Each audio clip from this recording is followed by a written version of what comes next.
Hai Kang Nugem, perkenalkan saya adalah Dr. Meko Sitaja, Eskom, SM, MM, MHK, MH. Saya juga merupakan salah satu lulusan daripada S2 Hukum UGM Jakarta. Nah, kali ini saya ada satu topik yang menarik, yaitu mengenai cortex system. Mungkin kita semua tahu bahwa cortex system sekarang menjadi topik hangat. Kenapa? Siapa sih yang nggak lembur-lembur? Ya, khususnya di awal Februari atau mungkin di akhir Januari, untuk apa? Untuk pelaporan SPT, baik itu PPh 21, masa maupun juga PPN.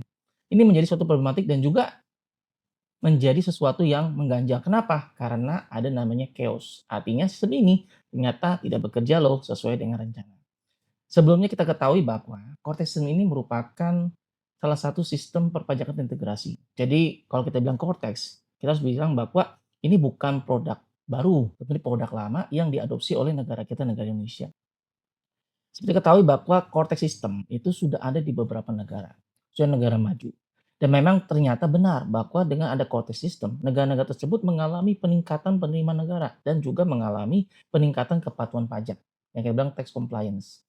Itulah sebabnya diinisiasi oleh Kementerian Keuangan dengan menggunakan anggaran Kementerian Keuangan sejak tahun 2020 sampai 2024. Bayangin loh, dana untuk pengembangan Cortex atau kita bilang dengan sistem inti administrasi perpajakan atau bilang siap, ternyata menelan biaya 1,3 T. Kalau plus plus plus plus berapa? Ya kurang lebih 1,7 T.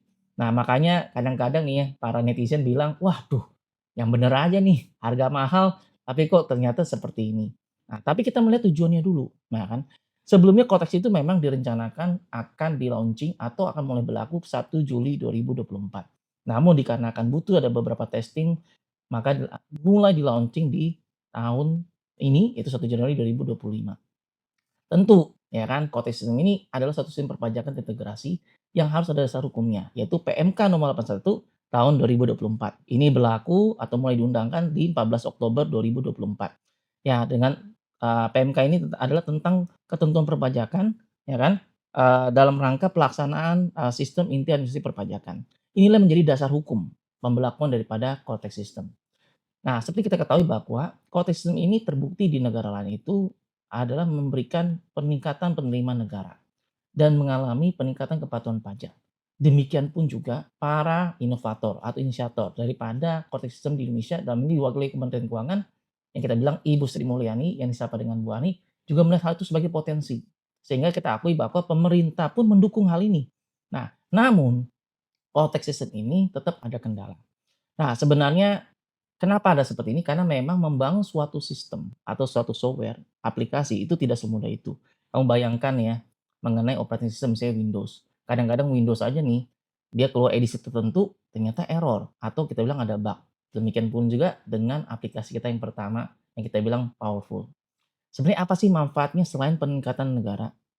Coba kita pikir-pikir nih. Oh, ternyata nih Cortex ini justru bantu apa? Membantu pemappingan atau pemetaan daripada data perpajakan di Indonesia. Seperti kita ketahui ya, ada namanya sunset policy, ada namanya tax amnesty, ada namanya program pengungkapan sukarela. Semua itu adalah untuk namanya pemetaan daripada potensi perpajakan dari wajib pajak-pajak di Indonesia. Namun itu dianggap tidak cukup. Kenapa? Karena seperti eventual.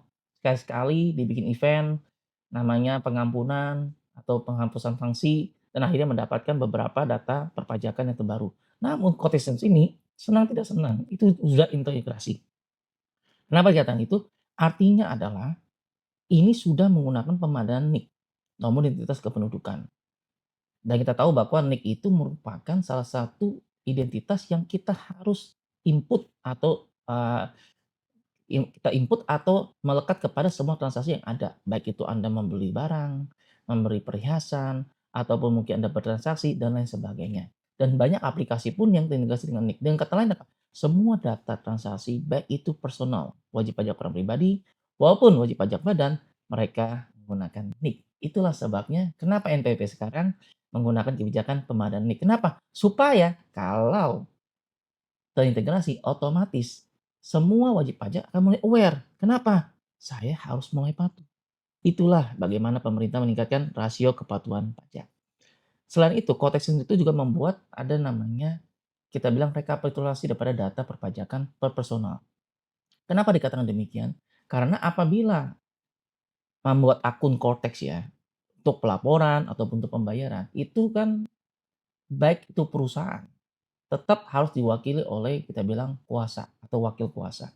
Dalam hal ini adalah kalau dia adalah perusahaan, maka umumnya adalah dewan direksi. Apakah direktur utama, apapun direktur keuangan dan lain sebagainya. Dengan kata lain adalah kita bilang nomine atau pemilik manfaat yang memiliki kekayaan sebenarnya akan terindeks dan teridentifikasi oleh pemerintah, oleh negara. Sehingga bila ada kelalaian, ya kan, atau mungkin kita bilang adalah kesengajaan, maka hal itu akan menjadi suatu sinyal. Apa sinyalnya? Cortex. Kenapa? Di dalam cortex system itu ada salah satu namanya fitur pengungkapan ketidakbenaran. Di fitur itu, maka akan diberikan satu notifikasi adanya selisih dari apa yang dilaporkan oleh pribadi ataupun PT. Kembali lagi, dengan adanya wakil kuasa atas PT, NPWP, wakil wajib pajak badan, otomatis maka orang yang terkait atau kita bilang pemberi manfaat yang memiliki kekayaan tersebut atau kita bilang adalah hak aliran kas atau hak kontrol otomatis tidak bisa kemana-mana. Nah ini otomatis nih sebenarnya kita membantu namanya tidak ada namanya tindak pidana pencucian uang. Ya kan seperti kita tahu ya, ternyata banyak orang Indonesia yang kaya loh. Tapi kita kaya adalah untuk negara kita yang semakin kaya. Artinya kontribusi pajak itu harusnya untuk membantu program-program pemerintah untuk mesejahterakan negara kita, rakyat Indonesia. Itulah sebabnya koalisi itu masih begitu penting. Memang saya akui sih ya, kadang-kadang netizen suka bilang, aduh bagaimana nih data gua nih, ya kan? Kalau satu sistem, kalau dihack bagaimana? Nah, itu mungkin menjadi sebuah isu. Namun, harus kita ketahui bahwa semua sistem, fitur yang ada dalam konteks itu semua memiliki dasar hukum yang memiliki penegakannya dan juga pelindungannya. Sehingga para wajib pajak tidak perlu khawatir. Kenapa? Walaupun itu menjadi sebuah isu, pemerintah akan bertanggung jawab. Pemerintah membangun suatu sistem, ya kan, perlindungan atas kemungkinan adanya kita bilang serangan cyber, pencurian data daripada konteks sistem. Di balik semuanya itu, ya kan, mungkin yang penting adalah bagaimana kita membangun negara kita dengan suatu ekosistem yang baik. Salah satunya adalah melalui konteks sistem. Namun saya akui nih, semua lagi pada sungut-sungut nih, lagi ngomel-ngomel nih. Ya, moga lah 1 bulan mungkin orang bilang lagi nggak enak, ya kan. Bulan depan mungkin lebih baik lagi.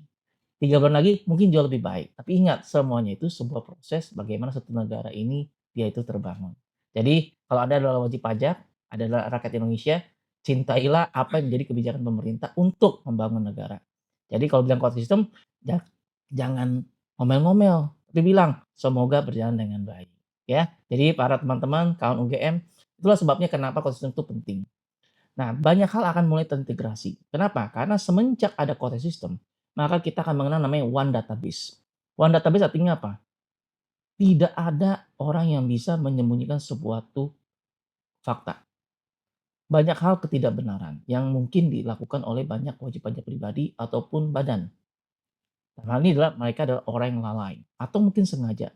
Namun dengan Cortex, sudah bisa kemana-mana. Pintunya cuma satu. Komparasinya pun bisa dilakukan antar data tahun 2025 sampai tahun selanjutnya. Itulah sebabnya terhitung semenjak tahun 2025 semua data itu akan terintegrasi. Kenapa? Karena one database, one structure file, otomatis bisa dilakukan comparison dan langsung notifikasi secara otomatis. Jadi mau kemana lagi kalian? Tidak bisa. Harus menjadi orang yang patuh kepada pajak.